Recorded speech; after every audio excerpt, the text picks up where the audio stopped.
Welcome to Shine Africa, a lifestyle show designed for people of all ages and domains. The show is tailored to inform, educate, support, and inspire young people through its caliber of guests and uprising stars when they share their experiences, challenges, and success stories. Shine Africa, moving forward. Hello everyone and welcome to yet another episode of Shine Africa. On today's episode, we have a lot in store for you. We have 3 international students who have come to us from Rwanda, from Nigeria, and from China. And we want to talk about access to study opportunities for national and international students. I know it's a very hot topic because there are many people out there who are looking for how they can study or where they can study something, and also some other thing they can do with their time, like work and study. On today's show, we are going to give you exactly that. So do not move from there. Our first guest is Mr. Babanzi, who comes right away from Rwanda, and he says he is a refugee. When you look at him, you're going to tell me if he looks like a refugee. Please, can you put your hands together for my guest?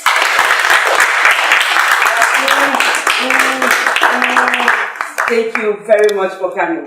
Please, yeah, I'm so pleased to have you because when I went through your autobiography, it was very interesting. You have a lot of things that we're going to share on the show. But first, I saw you asked us to do the mango juice for you. That's exactly what we're going to do. So join me in my kitchen when we do it.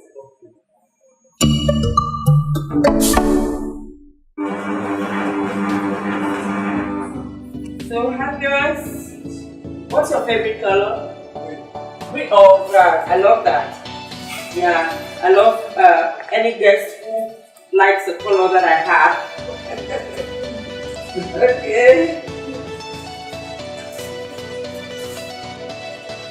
Our juice is now ready. And before we take leave of you, remember that a kitchen without a juicer is not alive. A kitchen without a juicer is not alive. Can you please have a sip of your juice?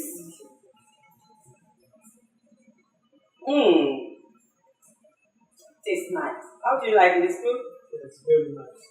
Okay, thank you very much. So now let's talk a bit about you. You say the first time you got a trauma was in 1990 during the war, when the war first broke out in Rwanda. Yeah, you were there and it traumatized you. And in 1994 there was a genocide, and then before you knew it, you were already here you were somewhere you were somewhere in Central Africa, somewhere around Congo as a refugee. How did it happen? Can you vividly say something about it? And something, of course, about you. The first time it was in 1990 when the war started in Rwanda. That time I was in Uganda. That's why I was studying. And after that I came back to Rwanda. When I was again in Rwanda in 1990. Can you be more audible, please? Yeah, when I came back to Rwanda in 1992, and now in 1994 they were war again with massacres and genocide. So I was supposed to leave the country. I left the country and I went to Congo in 1994. After Congo, I went to Tanzania. Oh my God. I was just moving, and you say you moved like 6 countries, and finally you found yourself in Cameroon. Yeah. And how did you become the president of the refugees in Cameroon? No, I became the vice president of the community of the refugees in Cameroon. Because we did elections, we win. Oh, okay. So that's how I became the vice president. The vice president. Yeah. Okay, we're going to hear more of that. So when we come back, ladies and gentlemen, we're going to take my other very beautiful and handsome guests. Welcome back, ladies and gentlemen. As you can see, I'm joined here by Gonjo Divine and by Joyce Irokwe. You can know where that name comes from Nigeria, next door Nigeria. And I'm going to begin with Divine. Divine is actually a Cameroonian who lives now in China, and he does very many things.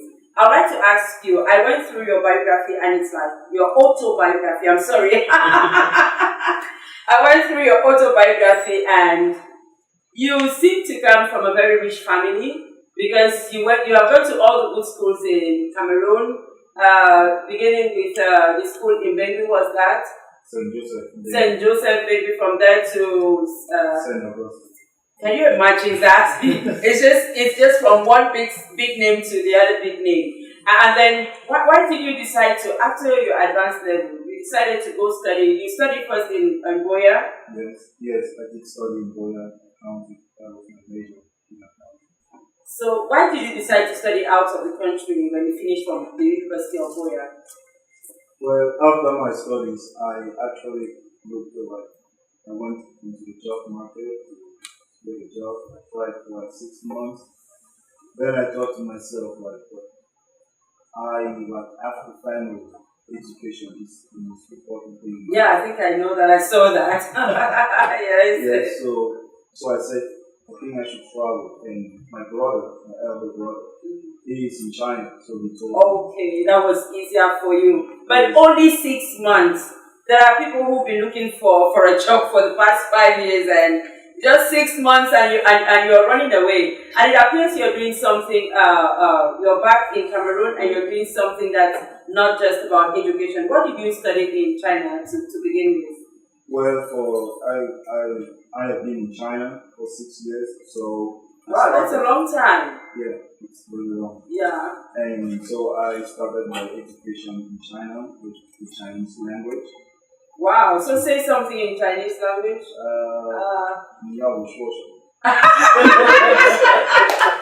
What does that mean? I mean, I chose what do you want me to say? Oh my God! Say that you like to be on the show. Well, she wants I do the clean show. Oh, I'm lost.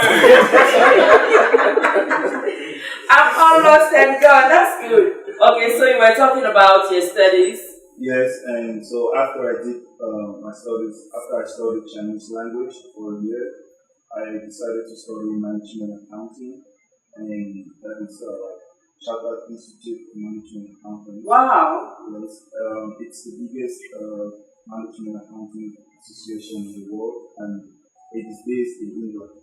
Wow, okay. Yeah, so I did that for 2 years, and later I proceeded to achieve a bachelor's degree. I proceeded to achieve a degree in sustainable performance management that is from Manchester Metropolitan University. Oh, all big names, okay. Well, yeah, I dream big, so. Wow, and you're going to win big, I think so. Yeah. So after all these studies, because it's a lot of booking you have done, a lot of booking in Cameroonian parlance that you have done after all of this, where you now, I see that you're beginning a startup in Cameroon. You just came back. Do you plan on going back to China? Are you going back or you're here for good?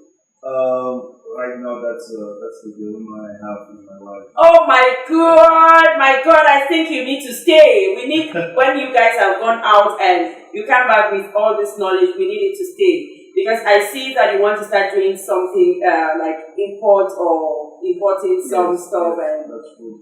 Yeah, and actually, when I came back, I realized the mentality of so many young people in Cameroon, it's all about they are reactive.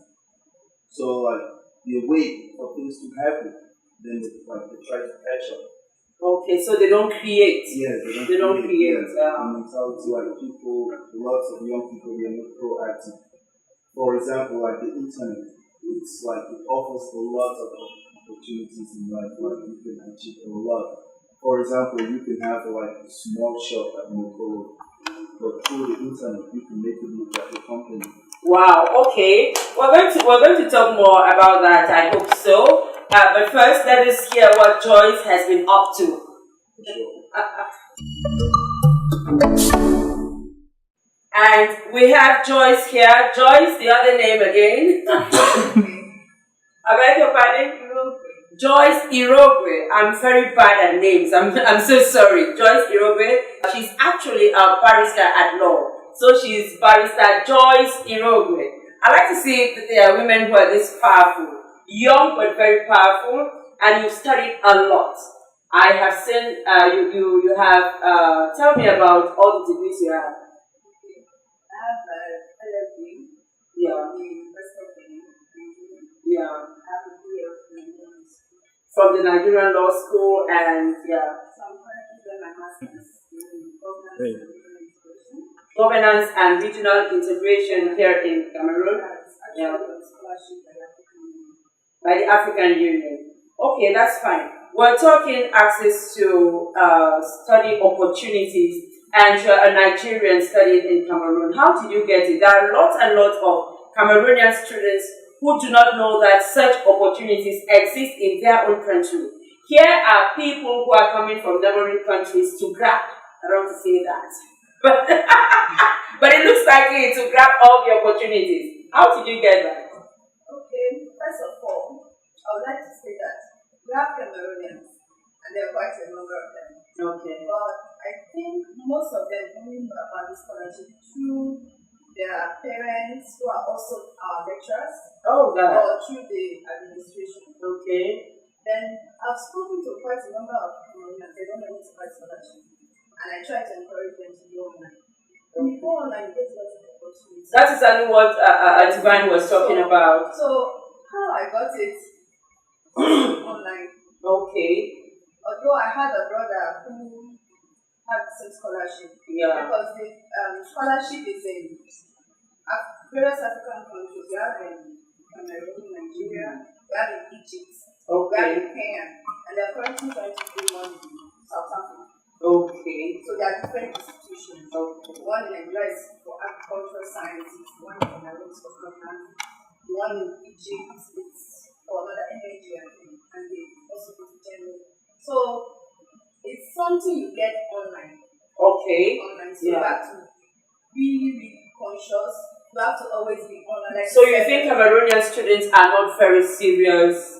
They don't go online. How can you tell us this in Cameroon? You can hear her. She has come from neighboring Nigeria, and she thinks that Cameroonian students are not. I don't want to say. They are not internet savvy or something like that. I don't know how to put that. No, not exactly the point. Because we've done a survey, and a lot quite a number of them, they are online. But they don't use it for that purpose. Voilà. That is the point. So they don't use the internet for educative purposes. They do other stuff like they can be chatting and other stuff they can be doing. I think it's a very serious problem that runs particularly in Cameroon, because I've been to a number of African countries, and you actually find people who are bent on looking for opportunities online. But here, it looks like we have a lot of food and drink, so we just eat and drink and sleep, except for people like Divine. Okay, I'm going to come back to Mr. Babazi. I'm so sorry. I'm in trouble. I'm in trouble today with the names. I said from the beginning of the show that you have an interesting story, because the Rwandan genocide is something that touches every African heart. Yes, so I think it's the first time I'm meeting someone who lived that experience, because we just watch it on movies. To be able to see someone that lived that experience and is currently here in Cameroon because of that same purpose. You're now studying to become an international diplomat. Yeah, how did you get access to that opportunity? Was it while in Cameroon or before? It was here in Cameroon that I decided to go to do that in that school, in the International Relations Institute for Cameroon. Yeah. And you say that you are moved by issues concerning the African Union. Yeah. Yes, and I'm wondering what you want to do with the studies after your studies, how do you want to impact or help Africa with your knowledge? With my knowledge, because it will be in my knowledge, there is also the humanitarian action. Okay. Yeah, so for to help Africans and leaders, they need to understand what we call peace. So that's why I went there, because of my history, and so that I can do something good for Africans. Oh my God, can we clap for that, please? Wow, I think I like that. I have often said that it is not because we have suffered that we think that all other people are going to suffer. I think it's supposed to be the opposite. Because we have suffered, other people don't have to suffer. I think that's what you're saying. Ladies and gentlemen, when we come back from the musical break, it's going to be another interesting time with my awesome guests.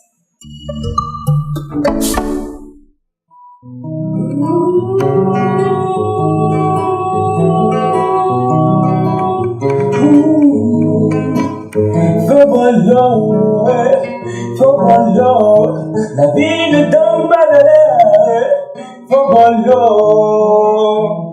If you want something, faut travailler, faut bien chercher. Cause I've been walking every night just trying to find my own. So I give it up all these people. Yeah. What you got to say, I know you want to see. Faut pas comprendre ce qu'il y a pas me faire. But I know that I can. All of those that he can. I try to define my history. The world won't let you be free. So I push on through. Baby, would you hold my hand? That kind of girl that works around the face of water.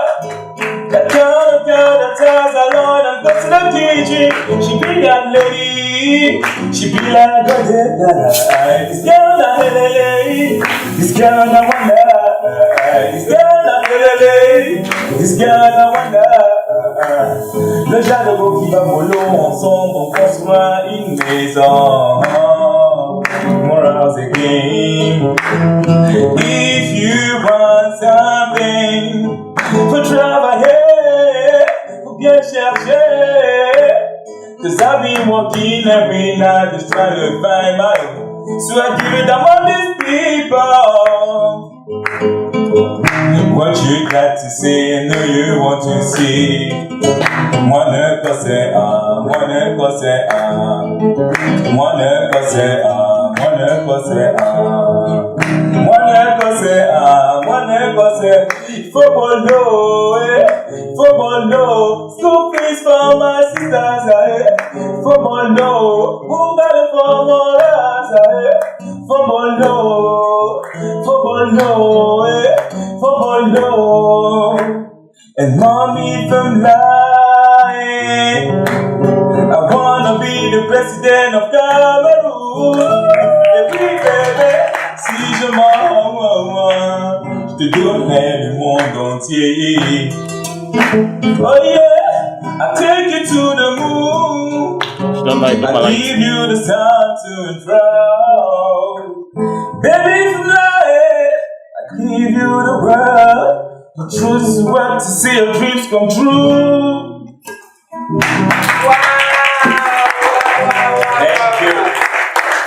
Thank you so much. It's been over a year that we've been talking and you wanted to be on the show. We are happy that finally you're here with us on the show.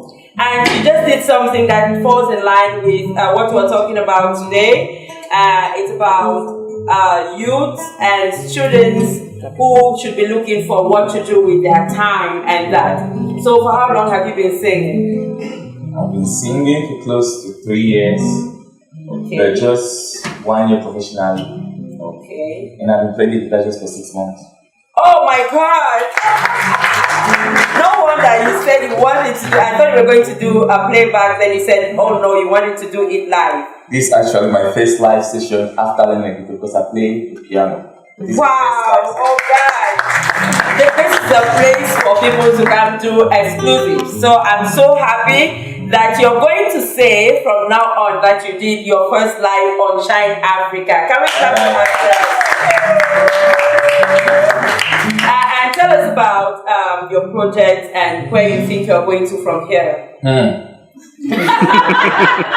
Projects, when it comes to Cameroonian artists, is a sponsorship, and the industry is not really developed. But thank God for Shine Africa, one of those programs where you get showcased.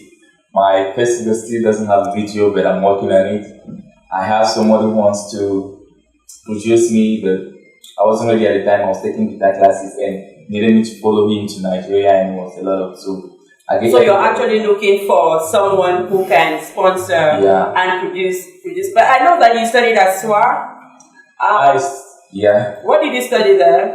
Actually, like in French, you said degree. I did just a year. So I was like a place where I. And you burned. Is that a correct translation? Yeah. Okay. So now you're into music and you're looking for somebody who can sponsor you. Yeah. You have any final words to tell the public? The only word I have to tell the public is fail early so that you can learn early. Wow, I think that's great. It could be a watchword.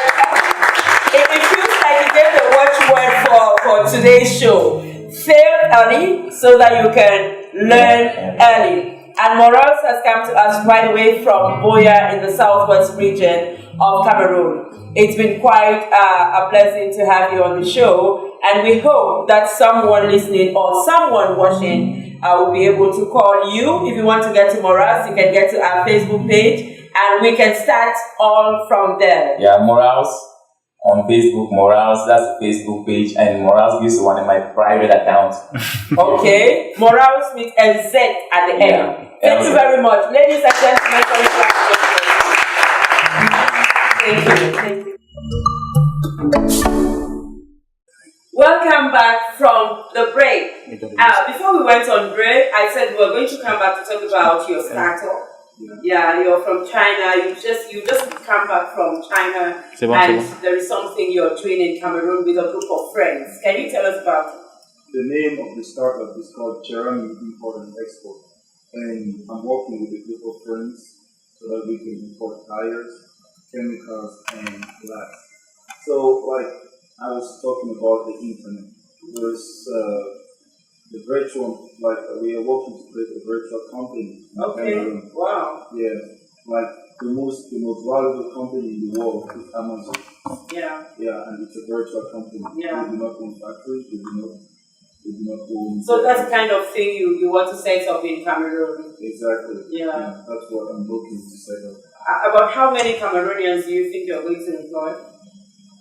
Actually, it's virtual. That means you may not need many workers on the ground. So exactly, we do not need a lot of workers. It's like we are a group of people, and let's say we get a contract that we should supply tires. That means I need only my friend that imports tires, myself. That's a selfish kind of business. So selfish for someone who's lived in China for 6 years, and you're coming back. You're not bringing bags of stuff that we have to do. You're just coming to create something for 3 of you. Well, but it's something, and I think it's good if we look at the bigger picture. Yeah. If we look at the bigger picture, it's eventually going to employ more people. Yes, and we are moving into that because the Cameroonian market is saturated with brick and mortar companies. With what? Brick and mortar, like buildings. Like supermarkets, we have billionaires doing that already. Okay. So you're looking for new openings, new avenues, something new you can bring into the Cameroonian market. Exactly. I think that is exactly what people should be doing. That there are many people who just come and you have the same kind of business on a whole long street, and so people don't think. And we're focusing on students. What should they do? You have studied a lot. Why don't you? I mean, you're an accountant, certified or chartered accountant. So why want to come back and import tires, and why not go into an air-conditioned room and do some work there? Well, the thing is, my ideas are kind of like, it's kind of advanced. because I studied in China and those are like their lead. What I want to do is what it's leading in the Western world and in China, but in Cameroon, when I want to sell that idea to people, they're reluctant to buy. They're reluctant to buy my ideas because they are reactive. They are waiting for someone to do it. Oh, they are not proactive, they are reactive. Yes. Oh, God. And when you do it, we shall follow. It's that kind of thing. Thank you very much. I come back to Mr. Babazi. I want to ask a question that I've been meaning to ask you. Yeah. Do I say you are a former refugee? Are you still a refugee? Yeah, I'm still a refugee. Okay, so are there many refugees who are studying at a big or such prestigious institution? No, there are not many. They are like few. So what are the other refugees in Cameroon doing? Other refugees here in Cameroon, they are down who are doing business.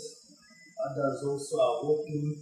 They are trying to manage their life. Oh my God! Oh, we hope that something like that, which happened in Rwanda in between 1990 and 1994, doesn't happen anytime soon. I mean, in any other African country, as to displace men like you. I wanted to say women. Of course, we don't have any of them here with us.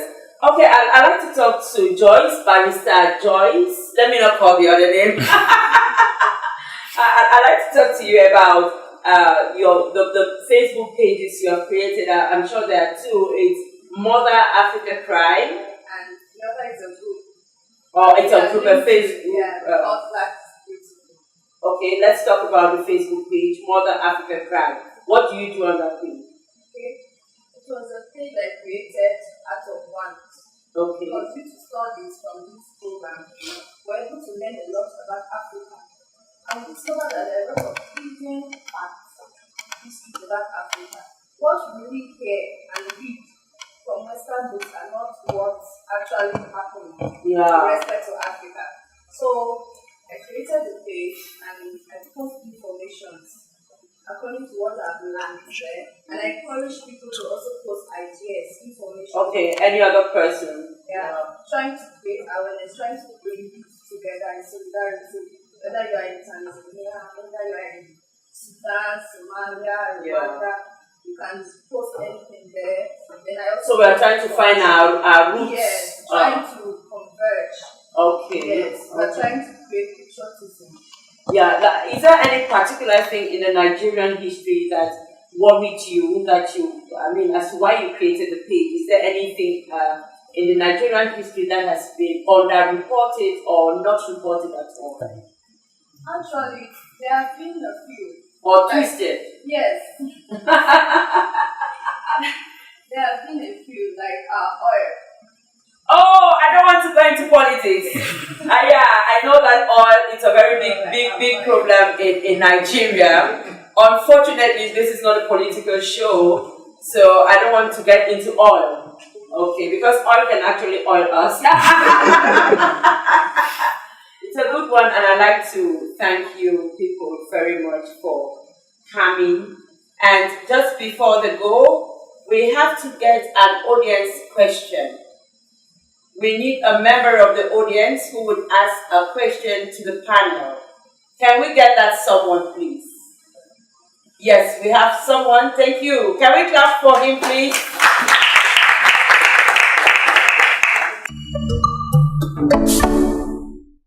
Yes, actually, I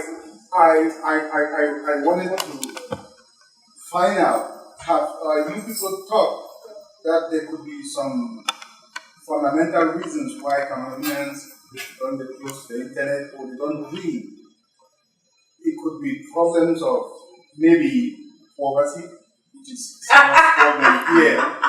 And most of the times when you get online, it makes studying is very difficult because of internet access. Internet access, very poor, limited only in some particular areas.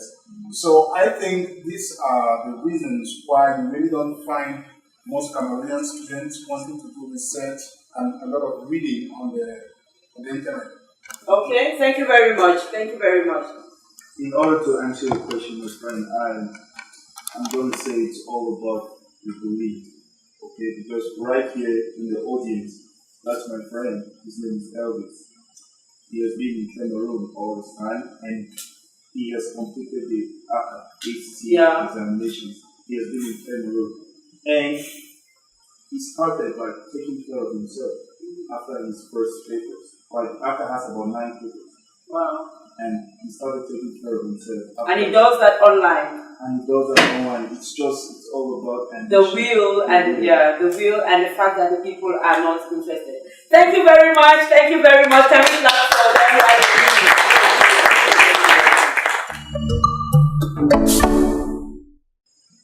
Welcome back, ladies and gentlemen. This is one other moment that I don't like. Actually, there are moments on the show that I like and some moments I don't like. This is one of them. I don't like it. Because the guest is going to be asking me a question. So, what would that question be? How do you find Rwanda and Rwandans? What do I think about Rwanda and its people? I don't know much about Rwanda, but the bit I know is that it's from the genocide, or we get it from videos, from movies, and it's a very bleak picture. But then I think I am very pleased by the fact that within a very short time, Rwanda has been able to move from that bleak picture to this level where everybody wants to go to Rwanda, including me, because I'm actually looking forward to go to Rwanda. My husband talks a lot about Rwanda. He's been there a couple of times, and he talks so nice about Rwanda, and I would like to go there. Of course, I think well about Rwanda, that's why I have you here. I got you the moment I saw you, so clap for me, please.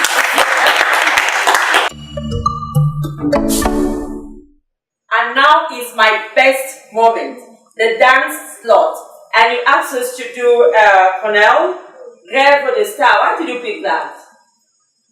Because we are the same generation. Oh my God, okay. Same generation, okay. So when we started to sing.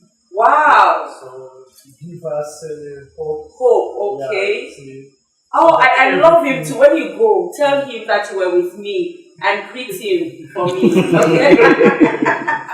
Okay, can we have a DJ on that beat? C'est pas facile, mais je fais ce qu'il faut. Je vise très haut, je pousse encore. Tu dis que c'est trop haut, et alors j'irai jusqu'au fond. Remercier le ciel, pendant que ça change, moi j'y crois.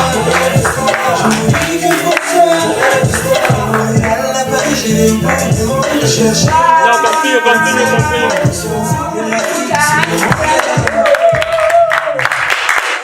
Wow, you're a very good dancer. I didn't see that coming. So we are not going to sit. Where is our mark sheet? Okay, are we ready to go? Yes. Is it 5? No. Oh my God. 8? Yes. 8? Yes.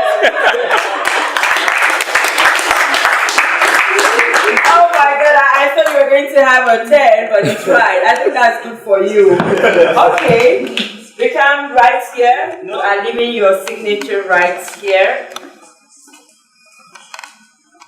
Somewhere, you get some space.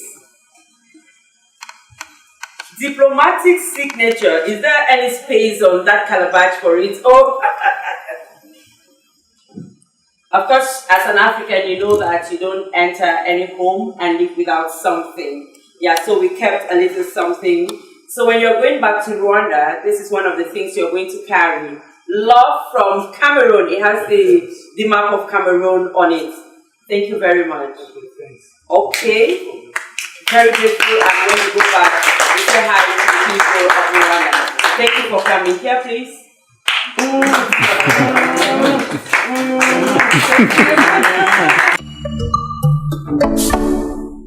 And here is our watchword for the day.